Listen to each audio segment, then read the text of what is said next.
시청자 여러분 안녕하세요. 시사고양 프로의 김승률입니다. 얼마 전 우리나라에서 만든 코로나 치료제의 이상 결과가 발표되었죠. 당연히 모두의 관심이 모아졌고 지긋지긋한 코로나를 끝낼 수 있을까 기대감도 높았습니다. 기대가 컸던 만큼 결과를 두고 해석이 아주 분분했습니다. 한쪽에서는 우리나라에서 이런 치료제가 나오다니 자랑스럽다 이런 얘기가 있고요. 또 한쪽에서는 지금 상황을 뒤집을 만한 약은 아닌 것 같다, 기대에 못 미친다 하는 말도 나옵니다. 여러분은 어떻게 생각하셨나요? 근데 그 전에 혹시 결과 내용이 좀 어렵진 않았나요? 저는 대본에 이해가 잘 안 되더라고요. 전문가들이야 딱 보면 알겠지만 일반인들은 무슨 말인지 쉽게 잘 와닿지가 않죠. 그래서 오늘은 그 발표 내용을 간단하게 정리해 볼까 합니다.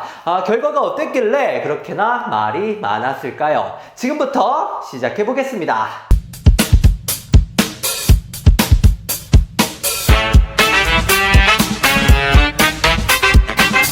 자, 셀트리온에서 만든 코로나 치료제 레키로나주 이상 결과가 공개되었습니다. 이 약이 정말 코로나를 치료할 수 있는지 그게 제일 관건이었겠죠. 효능이 어느 정도인지가 가장 중요한 내용이었습니다. 결과는 익히 들으신 대로 중증 발생률 54% 감소였습니다. 네, 크게 한번 써볼게요. 중증 발생률 54% 감소. 예. 그래서 이날 뉴스와 기사들은 하루 종일 이 54% 감소라는 말을 헤드라인으로 걸었습니다. 이 54% 감소가 핵심 키워드였죠.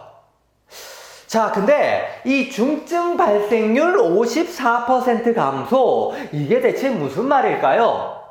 기사를 보면 중증 발생률이 54% 감소했다, 중환자 발생이 54% 줄었다 이렇게 많이 쓰였던데 이해가 잘 되던가요?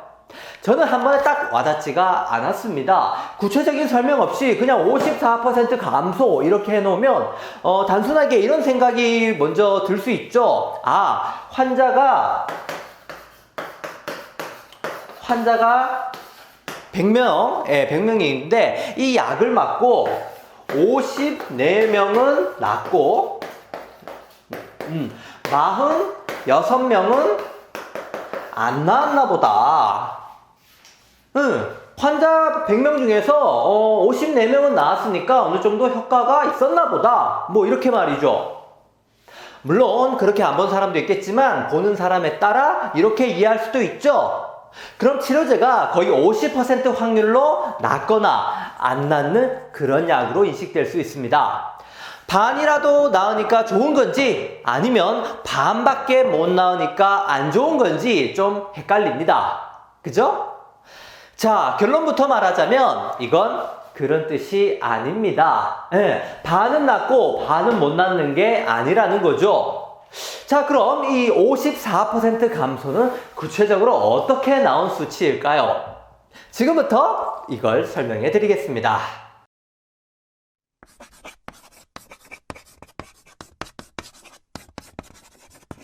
자, 이 54%의 의미를 설명하기에 앞서 한 가지 짚어볼 게 있습니다.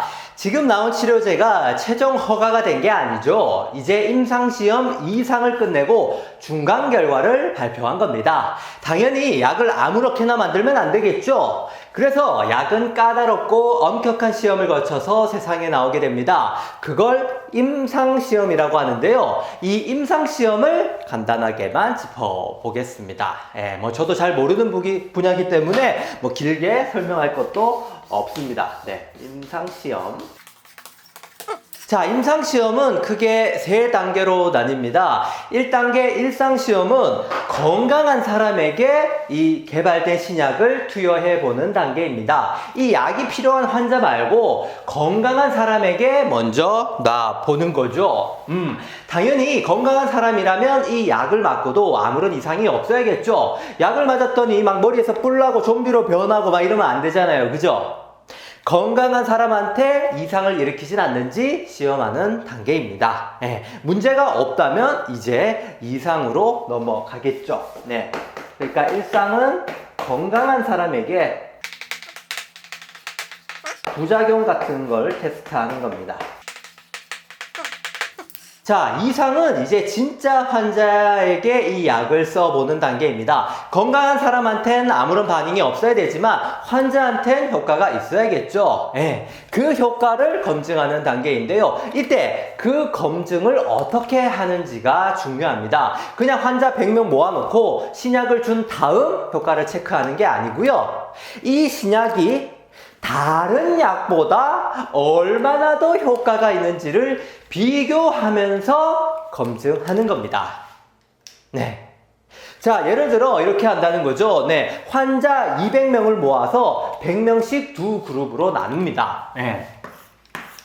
자, 뭐 A, B가 있고 100명. 네, A그룹 100명, B그룹 100명.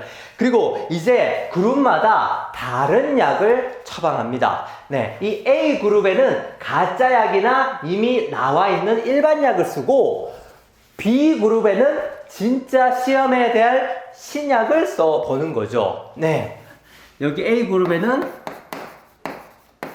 가짜 약이나 일반 약, 이미 시중에 나와 있는 일반 약 같은 거요.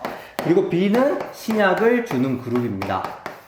자, 이때 왜 가짜 약을 써보냐면요. 플라세보 효과라고 많이 들어보셨죠? 사람이 가짜 약을 먹어도 진짜 약을 먹었다고 생각하면 실제로 병이 어느 정도 낫는 효과가 있죠. 그죠? 근데 아무래도 약이라면 적어도 심리적으로 낫는 것보단 과학적 효능이 있어야겠죠. 그래서 이상시험에서는 이 플라세보 효과랑 비교를 많이 한다고 합니다. 네. 자, 이렇게 A그룹, B그룹, 네, 약을 다르게 처방하면 B그룹에 쓴 신약이 A그룹에 쓴 약보다 얼마나 더 효과가 있었는지 비교할 수 있죠. 네. 그죠? 자, 두 그룹에 약을 쓰고 이제 결과를 확인해 봅니다. 자, 만약 이 A그룹의 100명 중에서 치료된 명수가 25명이고 B그룹에서는 50명이 나왔다고 해 봅시다. 네, 25명, 50명. 네, 그럼 A약의 치료율은 얼마입니까? 네, A약의 치료율은 25%가 되죠? 네, 치료율. 그죠? 치료율 25%가 되죠? 그리고 B약의 치료율은 50%가 되죠? 50%. 그죠? 네. 자, B약이 A약보다 2배나 더 많이 나왔습니다. 그죠? 네. 그럼 이제 이 신약의 효능을 발표할 때 어떻게 쓸까요? 자, 이렇게 씁니다. 이상시험 결과 A약의 치료율이 25% 그리고 B약의 치료율은 50%로 나왔다. 25%에서 50%가 되었기 때문에 B약은 네. 자, B약은 네. A약 대비 치료율을 100% 증가시켰다. 이렇게 쓰는 겁니다. 네, 2배니까 퍼센티지로는 100% 맞죠? 자, 그러니까 25%에서 50%라면은 예, 2배죠? 2배죠? 그럼 결론은 이렇게 된다는 겁니다. 결론은 B약은 A약 대비 치료율 100% 증가. 100% 증가. 네. 네. 이해되시나요? 그러니까 A약 퍼센트 대비 B의 퍼센트가 얼마나 다른지를 밝히는 겁니다. 네. 자, 좀 어렵나요? 그러면 다시 한번 예시를 하나 더 들어볼까요? 네. 만약에 이번에는 자, 이 A약의 치료율이 20%라고 합시다. 20%. 그리고 B약의 치료율이 30%라고 합시다. 네. 자, 그럼 이러면 이때는 어떻게 될까요? 20%에서 30%가 된 거니까 1.5배 증가했죠? 1.5배 증가. 그죠? 그럼 1.5배는 퍼센티지로 하면 50% 증가가 되는 거죠? 그럼 이제 발표 내용은, 네, B약은 또 A약 대비 치료율이 무려 50% 증가했다. 이렇게 표현하는 겁니다. 이해되시죠? A그룹의 퍼센트와 B그룹의 퍼센트가 얼마나 차이 나는가를 말한다는 거죠. 자, 여기서 제일 중요한 건 바로 이 A약 대비라는 말입니다. 만약 이 A약 대비라는 말을 빼버리면 치료율 100% 라는 말만 남아버립니다. B그룹 결과에서도 나왔지만 이 약이 치료율 100%는 아니죠. 세상에 100% 치료되는 약이란 건 없습니다. 근데 이 통계를 잘못 해석하거나 잘못 해석되게 설명하면 100% 치료율로 전달이 되는 거죠. 이건 엄연히 다른 거죠. 그죠? 그러니까 이상 시험은 이 검증해야 될 약이 다른 비교 대상의 약보다 얼마나 더 효과가 있는지를 검증하는 단계입니다. 이 A그룹처럼 비교 대상이 반드시 있어야 되죠. 그래서 이 비교하는 그룹을 흔히 비교군, 대조군, 이걸 이렇게 부릅니다. 그리고 이걸 설정하는 게 아주 중요하죠. 자, 이번 발표된 내용도 바로 이 단계에서 나온 결과였던 겁니다. 자, 그럼 말이 나온 김에 이 54%의 감소도 또 바로 한번 알아볼까요? 네. 자, 셀트리온도 이상 때 이 비교군을 놓고 시험을 했겠죠? 비교 그룹이 하나 있고 또 신약을 시험할 신약 그룹이 또 하나, 이렇게 두 그룹이 있었을 겁니다. 자, 셀트리온의 이상 발표 내용에 따르면요. 비교군에는 103명의 환자가 있었고 치료제 그룹은 101명이 있었다고 합니다. 그래서 비교군 103명에게는 일반 약을 주고 신약 그룹에게는 이번에 개발된 치료제를 줬습니다. 자, 약을 준 다음 결과가 어떻게 나왔을까요? 참고로 이번 셀트리온 치료제는 코로나 중증 치료제라고 합니다. 그러니까 산소 마스크를 낄 정도거나 사망할 수도 있는 아주 심한 단계로 가는 걸 막는 치료제라는 거죠. 그렇기 때문에 시험 목표는 가벼운 증상의 코로나 환자가 중증 환자로 가는 걸 얼마나 막을 수 있나가 되겠습니다. 이 중증 발전, 중증 환자 발생률을 최대한 줄여야 되는 거죠. 자, 한번 볼까요? 자, 이 비교군에서는 103명의 환자 중에서 9명이 중증으로 갔다고 합니다. 처음에 103명은 가벼운 초기 환자였는데 일반 약을 먹은 다음에 9명이 심한 중증으로 발전했다는 뜻이죠. 103명 중에서 9명이 중증으로 갔으니까 비율로 따지면 한 8.7% 정도 됩니다. 자, 그리고 신약 그룹은 가벼운 증세의 환자가 101명 있었는데 신약을 먹은 다음엔 이 중에서 4명만 중증 환자가 됐다는 겁니다. 101명에서 4명이 중증으로 발전했으니까 역시 이걸 비율로 따지면 약 한 4% 정도 되죠. 자, 정리해 볼까요? 비교 그룹이 먹은 약은 8.7%가 중증으로 갔고, 자, 셀트리온 신약은 4%가 중증으로 갔습니다. 그러니까 이 비교약의 중증 발생률이 8.7%라면 셀트리온의 치료제는 4%가 되죠. 자, 그럼 이 통계의 결론은 이렇게 됩니다. 셀트리온 치료제는 8.7%의 비교약보다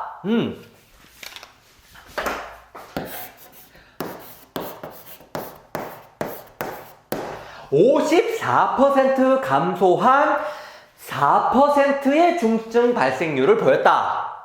그러므로 비교약 대비 중증 발생률을 54% 감소시켰다. 이렇게 된다는 거죠. 54% 감소라는 말이 바로 여기서 나온 겁니다. 네, 이해되시나요? 자, 8.7이 4가 되려면 8.7의 54%가 줄어들어야겠죠? 그래서 중증 발생률 54% 감소라는 결과가 나온 겁니다. 네. 자, 결과가, 그러니까, 자, 신약의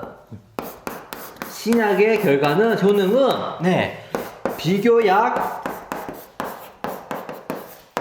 대비 54% 중증 발생률을 감소시켰다. 이렇다는 거죠. 예, 이 비교약 대비 54%라는 말입니다. 네, 이 비교약 대비라는 말을 절대 빼서는 안 된다는 거죠. 네. 자, 아시겠죠? 이해되시죠? 단순히 100명 중에서 54명은 낫고 46명은 안 낫고 이런 뜻이 아니라는 거 이해되시겠죠? 네. 자, 또 기사에 보면 50세 이상 환자에선 68%가 감소했다는 말도 같이 나왔죠. 이것도 마찬가지입니다. 여기서 50세 이상 환자만 따로 통계를 냈을 때 신약을 받은 환자들의 중증 발생률이 이 비교약보다 역시 68% 낮았다는 뜻이죠. 다시 말하지만 두 그룹 간의 이 발생률이 얼마만큼 차이를 보였나 하는 수치였습니다. 기사에는 이런 내용까지는 없다 보니 이 54% 감소라는 말이 이해가 잘 안 됐던 겁니다. 예. 자, 어쨌든 신약의 목표대로 발생률이 어느 정도 줄어들긴 했습니다. 그죠? 네. 자, 그럼 여기서 잠깐 이런 의문이 좀 들 수도 있습니다. 이 셀트리온 치료제의 중증 발생률이 4%라고 했는데 그럼 다시 말해 이 약을 맞으면 중증으로 안 갈 확률이 96%라는 거 아니냐? 그럼 치료율이 96%라는 거 아닙니까? 이렇게 생각할 수도 있는데요. 이건 맞는 표현일까요? 아닐까요? 셀트리온 치료제는 치료율이 96%다? 맞는 말 같기도 하고 아닌 것 같기도 하죠. 네, 숫자만 보면 그렇게 보일 수도 있지만 사실은 그런 뜻은 아닙니다. 왜냐하면 병이라는 게 꼭 약을 써야만 낫는 건 아니죠.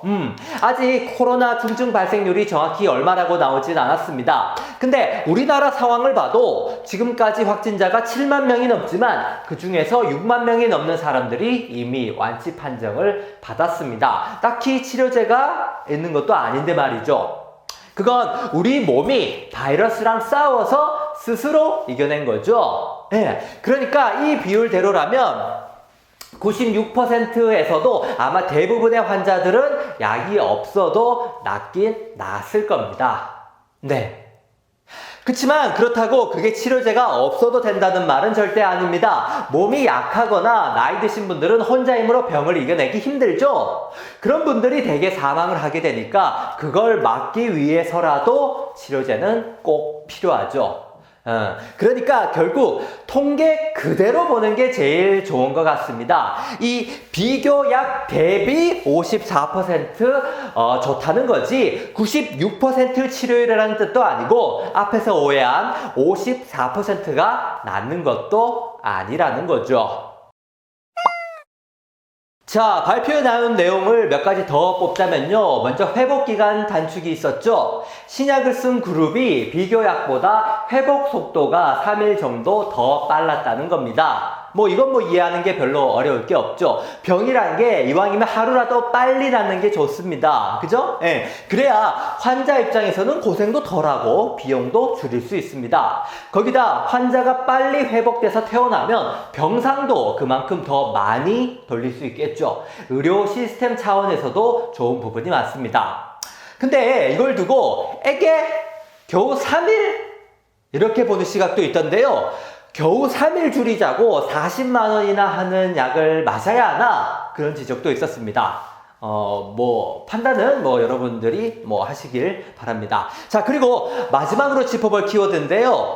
이번 결과엔 통계적 유의성이 없다라는 말이 있었습니다. 네, 좀 생소한 용어인데요. 통계 용어인 P값. 혹은 p-밸류가 너무 높아서 통계적으로 의미가 없다는 주장입니다. 네. 그러니까 통계적으로 의미가 있는 자료가 되려면 이 p-값, 이 p-값이 0.05보다 작아야 된다고 합니다. 네. 지금 여기서 이 p-값이 뭐고, 그리고 왜 0.05 이하여야 하는지 이걸 설명할 수는 없는데요. 왜냐하면 저도 잘 몰라요. 그냥 우리는 이렇게 이해하면 됩니다. 만약에 어떤 사건이 일어났어요. 그럼 이런 일이 왜 일어났을까 의문을 가질 수 있겠죠. 어떤 사건이 일어났다면 이유는 둘 중 하나입니다. 명확한 인과관계가 있어서 발생했거나 아니면 그냥 우연히 벌어진 일이거나, 그죠? 둘 중에 하나겠죠. 네, 이걸 통계적으로 판단하는 근거가 바로 이 p-값입니다. 네, p-값이 0.05보다 낮게 나왔다면 이건 어느 정도 인과관계가 있을 가능성이 크다라고 보는 거고요. 네. 0.055보다 이하일 경우에는 인과관계가 있다. 뭔가 특별한 이유가 있기 때문에 이런 일이 발생했다라고 보는 거고요. 반대로 0.05보다 높게 나왔다면 이건 그냥 우연히 일어났을 가능성이 있다라고 판단하는 거죠. 네, 우연이다. 자, 통계라는 게 100% 완벽히 맞을 수는 없으니까 대략적인 추정을 이 p-값으로 한다는 거죠. 네, 뭐 대충 이해되시겠죠? 예. 자, 근데 이번 이상 결과에서 이 p-값이 0.05보다 높게 나왔습니다. 그래서 이 p-값을 기준으로 하면 이번 결과도 우연일 수 있다는 거죠. 그렇지만 이걸 또 반박하는 주장도 있습니다. 이상 시험은 아직 시험 대상 수가 많지 않기 때문에 p-값이 높게 나올 수도 있다. 앞으로 시험 대상 수를 늘리면 p-값은 얼마든지 떨어질 수도 있다 라고 말이죠. 실제로 통계라는 게 조사 대상 수가 얼마냐에 따라 신뢰도가 많이 달라지죠. 동전 앞면 뒷면 나올 확률을 조사하는데 겨우 두세 번 던지는 거랑 한 수천, 수만 번 던지는 거랑 당연히 결과가 다르겠죠. 네. 네. 이상은 아직 소규모 시험이니까 이제 대규모 시험을 해보면 더 의미 있는 결과가 나올 수도 있다는 거죠. 자, 그 시험 대상 수를 늘리는 게 바로 임상시험 3단계입니다. 네, 3단계. 아까 2단계 설명하고 말았었죠? 네, 3상 시험에서는 이제 더 많은 환자를 대상으로 시험을 하는 겁니다. 그래서 셀트리온은 3상에서도 치료 효과를 입증해야 되고 또 이 p-값을 낮추는 결과가 나와줘야 되죠. 네, 역시 똑같은 대상에게 하지만 이제 그 시험을 대규모로 해보는 겁니다. 네, 대규모 시험을. 네. 자, 이렇게 3상까지 통과되면 이제 판매 허가를 받게 됩니다. 실제 의료 현장에 사용이 되는 거죠. 네.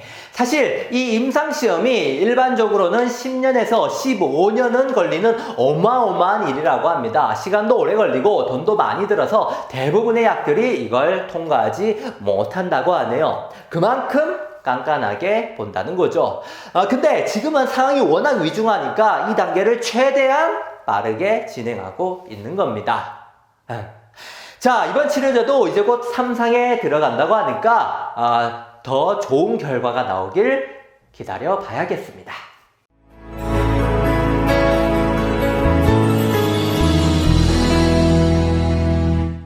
네, 오늘 셀트리온 코로나 치료제 이상 결과 내용을 간단히 짚어봤습니다. 사실 저도 잘 모르는 분야라서 저 54%의 감소가 어떻게 나온 건지 궁금하더라고요. 기사만 보고는 이해가 잘 안 돼서 이렇게 영상까지 만들게 되었습니다. 구체적으로 잘 안 알려주는 그런 불친절한 기사들이 안 그래도 어려운 기사를 더 재미없게 만드는 것 같습니다. 어쨌든 하루빨리 치료제가 개발돼서 마스크 벗고 놀 수 있는 날이 왔으면 좋겠습니다. 자, 저는 다음 영상에서 뵙겠습니다. 여러분 안녕히 계세요.